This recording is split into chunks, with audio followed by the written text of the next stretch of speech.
नमस्कार, मैं हूं अंकुर और आप देख रहे हैं सत्य हिंदी का न्यूज बुलेटिन। एक नजर अब तक की सुर्खियों पर। जेडीयू में आज बड़ा बदलाव हुआ है। पहले पार्टी अध्यक्ष राजीव रंजन उर्फ ललन सिंह ने अपने पद से इस्तीफा दिया और उसके बाद नीतीश कुमार पार्टी के अध्यक्ष बन गए। नीतीश कुमार ने मीडिया के सामने ललन सिंह के साथ खड़े होकर कहा कि मैंने पार्टी के राष्ट्रीय अध्यक्ष का पद स्वीकार कर लिया है। वहीं मीडिया के सामने ही जेडीयू के पूर्व अध्यक्ष ललन सिंह ने नीतीश कुमार को पार्टी का नया राष्ट्रीय अध्यक्ष बनने पर बधाई दी। नीतीश कुमार के जेडीयू अध्यक्ष बनते ही उनकी पार्टी की तरफ से इंडिया गठबंधन के पीएम उम्मीदवार पर दावेदारी ठोक दी गई। जेडीयू के सीनियर नेता केसी त्यागी ने मीडिया से बातचीत में बड़ा बयान दे दिया है। उन्होंने कहा है कि नीतीश कुमार इंडिया गठबंधन के विचारों के संयोजक हैं, विचारों के प्रधानमंत्री हैं। इसके साथ ही उन्होंने कहा कि आरजेडी और जेडीयू के बीच कोई विवाद नहीं है। बिहार इंडिया गठबंधन के सीट बंटवारे के मामले पर मॉडल बनेगा। वहीं ललन सिंह ने इस्तीफा देने के बाद कहा कि जो एजेंडा चलाया जा रहा था वो पूरी तरह गलत है। किसी तरह बीजेपी पर या एनडीए के साथ नहीं जा रहे हैं, इंडिया गठबंधन को मजबूत करेंगे। दिल्ली में जारी जेडीयू की कार्यकारिणी की बैठक के बीच जेडीयू के कार्यकर्ता नीतीश को पीएम उम्मीदवार बनाने को लेकर नारे लगा रहे हैं। कार्यकर्ताओं के नारे हैं, देश का प्रधानमंत्री कैसा हो, नीतीश कुमार जैसा हो। ये नारे दिल्ली में कॉन्स्टिट्यूशनल क्लब के बाहर लगाए गए हैं। बता दें, बैठक से पहले भी नीतीश के ऐसे पोस्टर्स लगाए गए थे जिनमें उनको पीएम पद का उम्मीदवार बताया गया था। बिहार के डिप्टी सीएम आरजेडी नेता तेजस्वी यादव ने जदयू में नेतृत्व परिवर्तन पर टिप्पणी करते हुए मुख्यमंत्री नीतीश कुमार को शुभकामनाएं दी। उन्होंने कहा कि वो पहले भी लगातार पार्टी के अध्यक्ष रहे हैं, पार्टी के सर्वमान्य नेता भी हैं, तो बने हैं तो अच्छी बात है, उनको शुभकामनाएं हैं। जदयू के राष्ट्रीय अध्यक्ष पद से ललन सिंह के इस्तीफे और नीतीश कुमार के अगला अध्यक्ष बनने की खबरों पर बिहार बीजेपी अध्यक्ष सम्राट चौधरी ने तंज कसा है। उन्होंने ताजा घटनाक्रम पर कहा है कि क्या फर्क पड़ता है, वो नीतीश जी की एक प्राइवेट लिमिटेड पार्टी है। नीतीश जी बने या पहले आरसीपी जी थे, उसके पहले श्रद्धेय जॉर्ज साहब थे, कोई नई बात नहीं। वहीं जदयू के बीजेपी में जाने की खबरों को खारिज करते हुए सम्राट चौधरी ने कहा, ऐसी कोई बात नहीं है, राष्ट्रीय या प्रदेश स्तर पर इस बारे में कोई बातचीत नहीं हो रही है। शिवसेना यूबीटी नेता संजय राउत ने शुक्रवार को जोर देकर कहा कि लोकसभा चुनाव में महाराष्ट्र की 48 में से 23 सीटों पर लड़ेगी। इसके साथ ही उन्होंने कहा कि सीटों के बंटवारे के संबंध में कांग्रेस के साथ उसकी बातचीत शून्य से शुरू होगी, क्योंकि राज्य में उनके पास कोई भी सीट नहीं है। राउत ने संवाददाताओं से बातचीत करते हुए कहा कि शिवसेना, कांग्रेस और एनसीपी द्वारा जीती गई सीटों पर चर्चा बाद में की जाएगी। बीते दिनों इंडिया गठबंधन के नेताओं की बैठक दिल्ली में हुई थी। इस बैठक में कई दलों ने मांग की कि जल्द से जल्द लोकसभा चुनाव के लिए सीट शेयरिंग पर बात शुरू हो जाए। अब कांग्रेस सूत्रों के हवाले से खबर आ रही है कि पार्टी जनवरी के पहले हफ्ते से ही सहयोगी दलों के साथ सीट बंटवारे पर बात शुरू कर देगी। सीट शेयरिंग गठबंधन के बीच बड़ा मुद्दा भी बनता जा रहा है। सूत्रों के अनुसार कांग्रेस की रणनीति है कि जिस राज्य में जो दल मजबूत है उसे अधिक सीटें दी जाएं। जैसे उत्तर प्रदेश में समाजवादी पार्टी मजबूत है तो समाजवादी पार्टी अधिक से अधिक सीटों पर चुनाव लड़ेगी, जबकि कांग्रेस सम्मानजनक सीटों की मांग करेगी। वहीं छत्तीसगढ़, राजस्थान, हिमाचल, उत्तराखंड और मध्य प्रदेश में कांग्रेस पार्टी मुख्य भूमिका में होगी।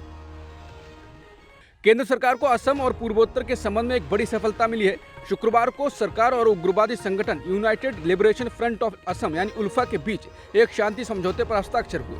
उल्फा के वार्ता समर्थक गुट ने केंद्रीय गृह मंत्री अमित शाह की उपस्थिति में केंद्र और असम सरकार के साथ शांति के त्रिपक्षीय समझौता ज्ञापन पर हस्ताक्षर किए। गृह मंत्री अमित शाह ने इस मौके पर कहा, मेरे लिए बहुत हर्ष का विषय है कि आज असम के भविष्य के लिए एक सुनहरा दिन है। लंबे समय से असम ने हिंसा को झेला है, पूरे नॉर्थ ईस्ट ने हिंसा को झेला है। जब से मोदी जी प्रधानमंत्री बने तब से दिल्ली और नॉर्थ ईस्ट की दूरी कम करने के प्रयास जारी हैं। झारखंड के मुख्यमंत्री हेमंत सोरेन ने शुक्रवार को घोषणा की है कि राज्य में आदिवासी और दलित को 50 वर्ष की आयु तक पहुंचते ही पेंशन मिलेगी।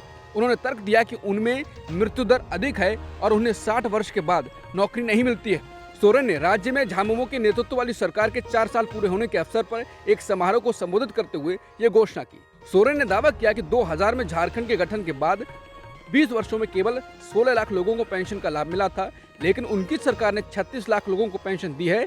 उनमें ज्यादातर 60 वर्ष से अधिक आयु के हैं। असम के मुख्यमंत्री हिमंता बिस्वा शर्मा की जातिवादी ट्वीट के बाद कांग्रेस ने निशाना साधा है। कांग्रेस ने हिमंता शर्मा के ट्वीट के फोटो को साझा करते हुए लिखा है कि बीजेपी के मुख्यमंत्री हिमंता बिस्वा शर्मा ने बीते दिनों कहा कि शूद्र का कर्म ब्राह्मण, क्षत्रिय, वैश्य की सेवा करना है। कांग्रेस ने कहा कि शर्मा की सोच के पीछे बीजेपी है। बीजेपी ये नहीं चाहती कि देश का पिछड़ा, दलित और शोषित वर्ग मजबूत हो, समाज में उन्हें उनका हक और भागीदारी मिल सके। ये है बीजेपी की चाल, चरित्र और चेहरा। असम के मुख्यमंत्री हिमंता बिस्वा शर्मा ने अपने एक ट्वीट के लिए माफी मांगी है। हालांकि उस ट्वीट को उन्होंने अब डिलीट कर दिया है। डिलीट किए गए ट्वीट में लिखा था कि ब्राह्मण, क्षत्रिय और वैश्यों की सेवा करना शूद्रों का स्वाभाविक कर्म है। मंगलवार सुबह किए गए इस पोस्ट को हटाने के बाद गुरुवार को उन्होंने इसके लिए माफी मांगी। गुरुवार को उन्होंने इस बारे में सफाई दी और कहा कि उनकी टीम के मेंबर्स ने हाल में गलत अनुवाद वाली एक पोस्ट डाल दी। हालांकि विपक्षी दलों के नेताओं ने इसे लेकर उन पर निशाना साधा और कहा कि हिंदुत्व, समानता, बंधुत्व और न्याय का विरोधी है। विवेक बिंद्रा को लेकर अब कांग्रेस नेता सुप्रिया श्रीनेत ने एक और खुलासा किया है। उन्होंने फोटो साझा किए हैं जिसमें विवेक बिंद्रा बीजेपी नेताओं के साथ खड़े हुए हैं। इसके अलावा एक वीडियो भी साझा किया है जिसमें वो जातिवादी बातें कर रहे हैं, जिसमें उनका कहना है कि शूद्र शासन नहीं कर सकता। इसको ट्वीट कर सुप्रिया श्रीनेत ने कहा है ये मोटिवेशनल स्पीकर विवेक बिंद्रा हैं। कुछ दिनों पहले अपनी पत्नी को पीटने के कारण उनके खिलाफ एफआईआर दर्ज हुई है। ये भाजपा के पोस्टर बॉय हैं, मंत्रियों के खास माने जाते हैं। इनका कहना है कि शूद्रों को आगे नहीं बढ़ाना चाहिए, सिस्टम ठप हो जाएगा। समझ गए ना भाजपा के चहेते क्यों हैं। राज्यसभा के सभापति जगदीप धनखड़ ने राघव चड्ढा को राज्यसभा में आम आदमी पार्टी का अंतरिम नेता नियुक्त करने के पार्टी के अनुरोध को खारिज कर दिया है। न्यूज एजेंसी पीटीआई ने सूत्रों के हवाले से शुक्रवार को यह जानकारी दी है। उपराष्ट्रपति जगदीप धनखड़ ने दिल्ली के मुख्यमंत्री अरविंद केजरीवाल को चिट्ठी लिखते हुए कहा कि अनुरोध को अस्वीकार किया जाता है। ऐसे में अब संजय सिंह उच्च सदन में आपके नेता बने रहेंगे। अयोध्या में 22 जनवरी को राम मंदिर के उद्घाटन से पहले इसे लेकर सियासत भी तेज हो गई है। अब कांग्रेस के सांसद शशि थरूर ने अयोध्या राम मंदिर के 22 जनवरी के उद्घाटन और उसके कुछ दिनों बाद अबू धाबी में बीएपीएस हिंदू मंदिर के उद्घाटन को लेकर कहा है कि दोनों आयोजन 2024 के चुनाव के लिए मंच तैयार करेंगे। शशि थरूर ने भविष्यवाणी करते हुए कहा कि इसके तुरंत बाद चुनाव की तारीख घोषित हो जाएगी। थरूर ने कहा कि 2024 के लिए मोदी संदेश देना चाहते हैं कि वो एक हिंदू हृदय सम्राट हैं, लेकिन उन्होंने सवाल किया कि अच्छे दिनों का क्या हुआ।